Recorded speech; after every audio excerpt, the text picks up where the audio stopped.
రాఘవేందర్ పోరాటం ఏందో తెలుసా? ఆ జామకాయ ఇక్కడ పెట్టినగా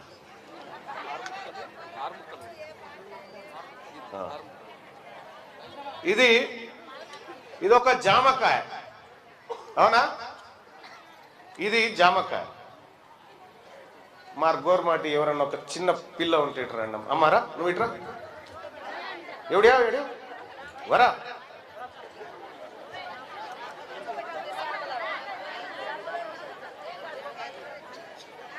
రైట్, ఈ పాప ఉంది, ఈమె మన గోర్మాటి అంటే మన లంబాడోళ్ళ బిడ్డ. అయితే ఈ జామ పండు ఒకటి ఉంది.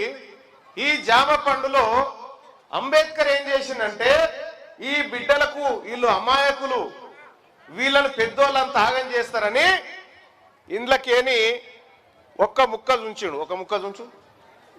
అంబేద్కర్ కట్ చేసి ఉందా ఆల్రెడీ? ఒక్క ఇది మొత్తం 6 ముక్కలు ఉందిగా, ఒక ముక్క తీసి పాపకి ఇచ్చిండు. నువ్వు తిని బిడ్డ అని చెప్పినంటే మన లంబాడి వాళ్లకు మన ఎస్టీలకు ఈ పండులోంచి ఒక ముక్క ఇచ్చాడు, అవునా? నువ్వు బిడ్డ గీనె నిలవడు. ఈడనే మన సోదరుడు ఎంఆర్పిఎస్ అధికార ప్రతినిధి, జిల్లా అధికార ప్రతినిధి ఇక్కడ ఉన్నాడు, మన మాదిగోళ్ళ బిడ్డ. వాళ్ళకి ఏం చేసిండు అంబేద్కర్? వీళ్ళు కూడా అన్యాయం అయిపోతారు అని వీళ్ళకు ముక్క పంచాడు.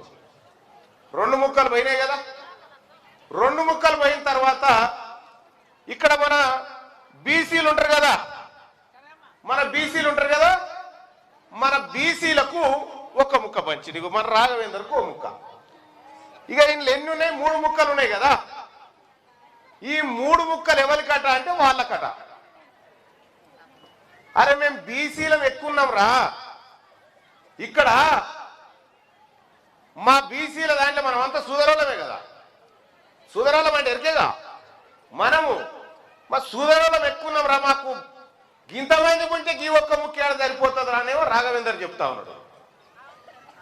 గింతమంది కడుపులు ఉన్నాయి, మాకు ఆకలి అవుతుంది, ఒక ముక్కతో మా కడుపు ఎట్లా నిండుతుందిరా అని చెప్తా ఉన్నారు. వీళ్ళు మోతాదు ఉన్నారు, ఒక ముక్క సరిపోయింది. వీళ్ళు మోతాదు ఉన్నారు, ఒక ముక్క సరిపోయింది. మరి మేము సగం పచ్చి అయితే తప్ప మా కడుపు నిండదనేమో రాఘవేందర్ చెప్తా ఉన్నాడు. రాఘవేందర్ చెప్తే ఆర్ కృష్ణయ్య గారు మేము అందరం కలిసి ఏం చేసినామంటే రాఘవేందర్ చెప్పింది కరెక్టే, ఈ ఒక్క ముక్కతో మా కడుపు నిండది, మాకిల్ల 2 ముక్కలు కావాలి అని చెప్పి మళ్ళొక 2 ముక్కల కోసం కొట్లాడినాం. మళ్ళొక 2 ముక్కల కోసం కొట్లాడి రాఘవేందర్ చేతిలో పెట్టాం. ఈ ఒక్క ముక్క మిగిలింది కదా, ఇది రెడ్డోళ్ళకి, ఇది రెడ్లకు వెలమదొరలకు ఈ ఒక్క ముక్క. ఎందుకంటే వాళ్ళు పిడికెడు మంది ఉంటారు కాబట్టి వాళ్ళకి నిండంగా సరిపోతుంది. ఇంకా వాళ్ళు కొద్ది మంది ఉంటారు కాబట్టి వాళ్ళకి సరిపోతుంది. మరి బీసీలం సుధరాలం చాలా మంది ఉంటాం కదా, సరిపోదు.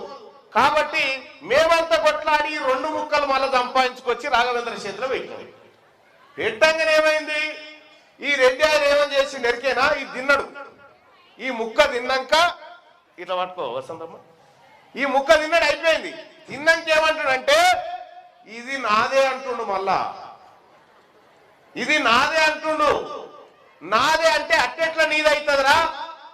100కి 60 మందినేమో మనం ఉంటుంది, 100కి 3 మీరుంటారు, 100కి 15 మంది వాళ్ళు ఉండే, 100కి 10 మంది వీళ్ళు ఉండే. నువ్వు పిడికెడు మంది లేను, ఇంత సగం పచ్చెట్టు తింటావురా, మా పేదోళ్ళు తినాలి కదరా ఇది అని చెప్పి రాఘవేందర్ చెప్తా ఉంటే ఆయన అందరం కొట్లాడితే మొన్న 42% అంటే ఈ పచ్చలో 40%, 50% అంటే సగం తుకడం మీకు ఇస్తామని ఒప్పుకున్నాడు. ఎవడు? రేవంత్ రెడ్డి గారు ఒప్పుకున్నాడు. ఒప్పుకొని 42% జీవో అని తీసంగానే రాఘవేంద్ర ఏమనుకున్నాడు? అమ్మయ్య, ఇక నా వల్ల కడుపు నింపొచ్చురా, నేను ఈ సగం పచ్చతోటి మా వల్ల కడుపు నింపొచ్చు, ఏళ్ళకైనా నుంచి ఉపాసం అంటున్న బిడ్డలు కడుపు నింపొచ్చు అని చెప్పి ఆయన చేతులు పట్టుకున్నాడు. చేతులు పట్టుకోగానే ఈ పచ్చ తిన్నటువంటి రెడ్డి ఆయన ఏం చేసి నెరికేనా, ఇది మధ్యమైనా సరే కానీ వీళ్ళు నోట్లోకి పోవద్దని హైకోర్టు కురికాడు. ఇది మట్టిలో పడ్డా సరే కానీ ఈ సూదరాలు తినొద్దు, వీళ్ళు తినొద్దు అని చెప్పి ఈ పచ్చను మళ్ళా గుంజుకపోయి హైకోర్టు కాడ పెట్టి అయ్యా వాళ్ళు ఎప్పటికీ మా కాళ్ళ కింద బతకాలి, మా తను అడక తినాలి, కానీ మా దాంట్లో వాటా ఎట్లిస్తారు వాళ్ళకు అని చెప్పి ఈ జామకాయను ఎత్తుకపోయి మళ్ళీ ఏడబెట్టిరు. కేసేసిన ఆయన ఎవరు? ఈ జామకాయ వాపస్ తేవాలని గుట్టంగారి మాధవరెడ్డి అని ఓ రెడ్డి ఆయన కేసేసాను. ఆయన వేయగానే మళ్ళీ ఇంకో రెడ్డి గారు వాదించినేమని ఎట్లిస్తారు బీసీలకు రిజర్వేషన్ ఎట్లా పోయినా సరే కానీ మీరు తినొద్దు అని చెప్పి కేసు వేస్తే ఒక రెడ్డి ఆయనేమో జీవో ఇచ్చిండు తీసుకోమని, ఇంకో రెడ్డి ఆయనేమో ఇది ఇయ్యొద్దని కోర్టుకు పోయిండు, ఇంకో రెడ్డి ఆయనేమో కోర్టులో వాదించి ఈ బీసీల నోట్లే మన్ను పోయాలి, ఈ ముదిరాజుల నోట్లే మన్ను పోయాలి, యాదవుల నోట్లే మన్ను పోయాలి, ఈ మన ఒడిరాల నోట్లే మన్ను పోయాలి, మన కురుమల నోట్లే మన్ను పోయాలని చెప్పి కేసు వాదిస్తే జడ్జి గారు కూడా ఎవరు? మళ్ళా రెడ్డి ఆయన జడ్జి గారు ఏం చేసిందంటే చల్ ఇది మట్లే పోయినా పర్వాలేదురా అలా నోట్లే పోవద్దురా అని మళ్ళా వాపసు గుంజుకున్నారు. అర్థమైంది అతను నేను చెప్పింది? మళ్ళా మట్లే పోయినా పర్వాలేదు కానీ ఈ రాఘవేందర్ చెప్తున్న ప్రజలకు దక్కొద్దు, ఈ సూదరులకు దక్కొద్దు అనేది వాళ్ళ బాధ.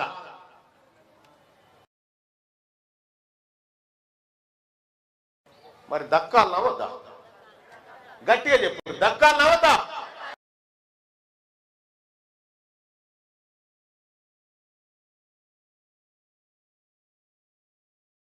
దక్కాలనుకునే ఆడబిడ్డలు అంత చేయలేవాడు చూద్దాం. మేము మా నోట్ల మన్ను పోసినోడు ఎవడైతే ఉన్నాడో, ఎవరు పోసిరు? రెడ్లు పోసిరు. రెడ్లు మన నోట్ల మన్ను పోసిరు. మన నోట్ల మన్ను పోసిన రెడ్లకు వాళ్ళ ఒళ్ళే ఓటు ఎట్లేద్దాం చెప్పుని? రాలే ఓట్ల నాడు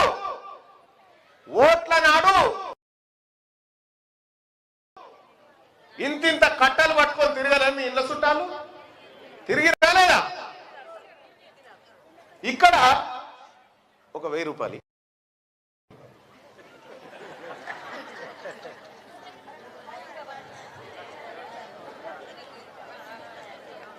ఇగో ఇది 1000 రూపాయలు.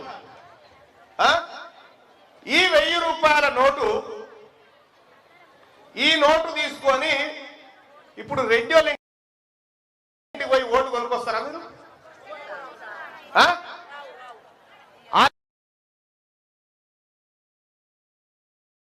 ఇంటికి పోయి నువ్వు ఇక్కడదే నీ ఓటు నాకు మొన్న 500కే కొన్నావు కదా, నీది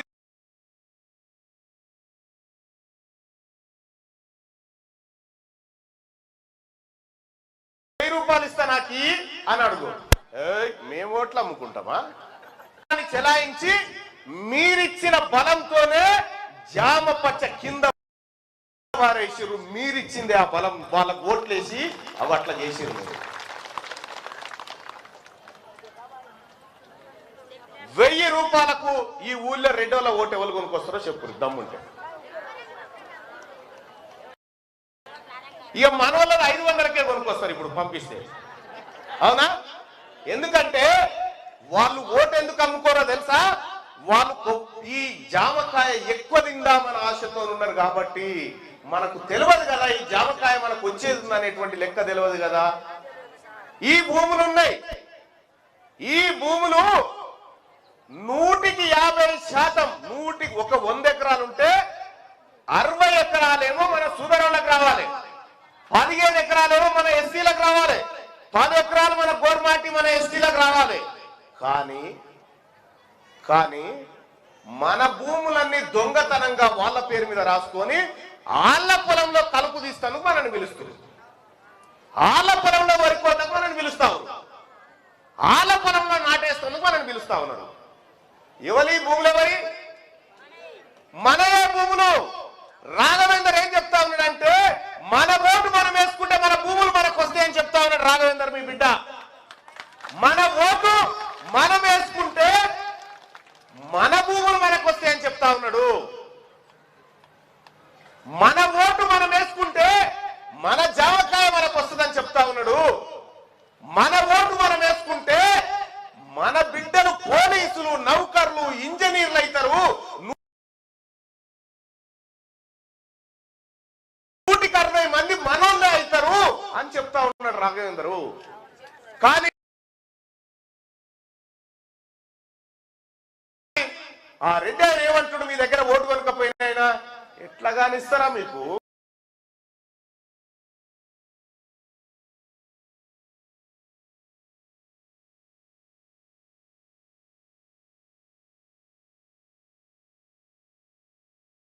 మీ వాళ్ళ దగ్గర ఓటంలో జరుగుతున్నటువంటి కథ ఇగో ఇది. మరి మనం రాఘవేంద్ర దిక్కుందామా రాజిరెడ్డి దిక్కుందామా? రాఘవేంద్ర దిక్కుందామంటే వాళ్ళు చేయలేవటరు. ఇక రాజిరెడ్డి దిక్కుండేటోళ్ళు ఇడికెళ్ళి వెళ్ళిపోరు, కానీ రాఘవేంద్ర దిక్కుండేటోళ్ళు చేయలేవటరు. మీరంతా అంటేనా?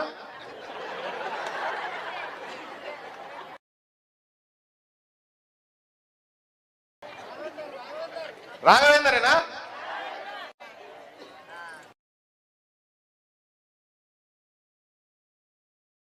రాఘవేంద్రకు ఒకసారి జై అనురి. రాఘవేంద్రకు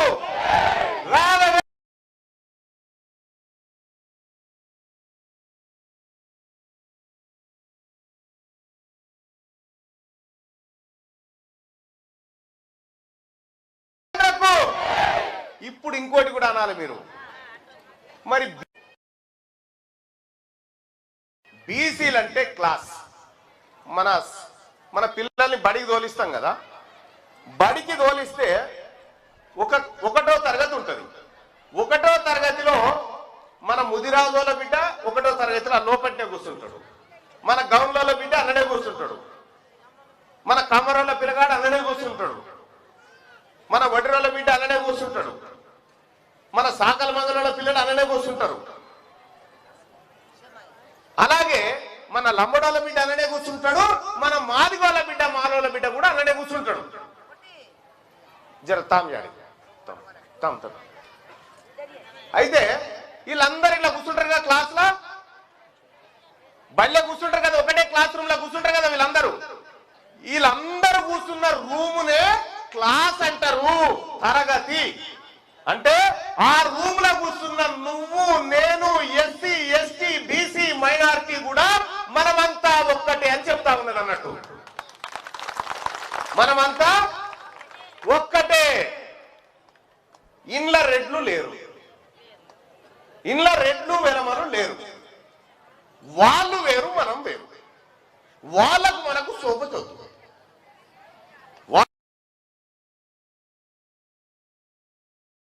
మనకు శోభతొద్దు.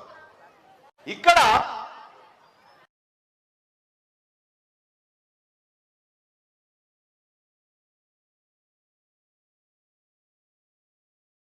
మీకు ఒక కథ చెప్తా. ఆర్ కృష్ణకి నీళ్ళు టైం పడుతుంది ఎట్లయినా. ఇక జేబులో పెట్టుకోను, ఈ మన బిడ్డ ఆర్ కృష్ణ సోము కాబట్టి నీకు 500 పట్టుకో. ఎవరు కథ మంచిగింటారో వాళ్ళకి ఇంకో 500 ఇస్తా. నేను అడిగింది ఇన్నది చెప్పాలి మళ్ళీ మీరు, సరేనా? ఒక తాన అడవిలా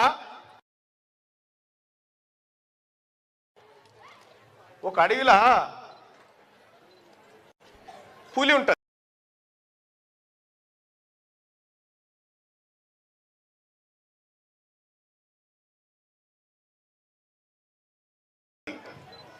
పులికి ఏమనిపిస్తుంది అంటే ఆకలి అయితే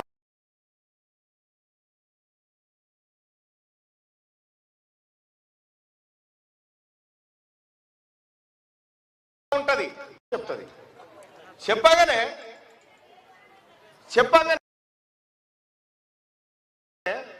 సరేరా తెస్తారా, లేకపోతే నువ్వు నన్ను తింటట్టున్నావు అని మెల్లగా కడతాలు లేక వస్తుందా నాకు.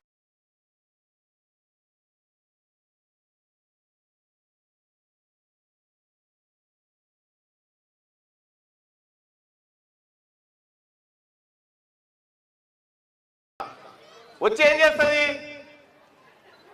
చేస్తుంది అంటే అరే మేక నేను రాజుని ఎట్లయితారా, పులి కదరా రాజు నల్లమలకు నేను ఎట్లయితారని అయితా. కొమ్మనో తుమ్మకొమ్మలో పడితే తిని ఇంటికాడ ఉండేటోని నన్ను రాజుని ఎట్లా చేస్తారంటే నీకు తెలియదు, ఆ రాజుకు నీ మీద ప్రేమ ఉన్నది, అందుకే నేను రమ్మంటున్నాడు. ఆయనతో నక్క నమ్మిస్తుంది, మేకని నమ్మించి ఏం చేస్తుంది, మెల్లగా అడవికి తీసుకొని పోతుంది. పోయేసరికి ఓ గుండు మీద కూర్చుంటుంది పులి.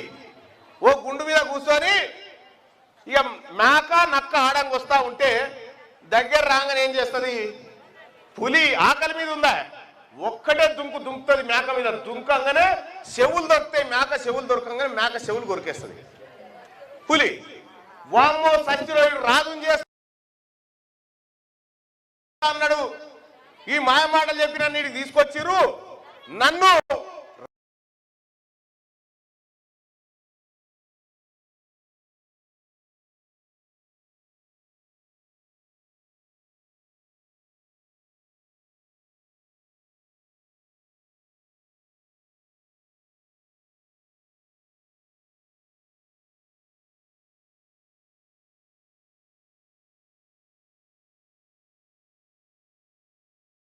రాజుని చేస్తా అని నన్ను ఇంతందుకే తెచ్చిన వీడు. ఏడిపోతున్నావు అట్లా ఉరుకుతున్నావు ఎందుకే అని అంటే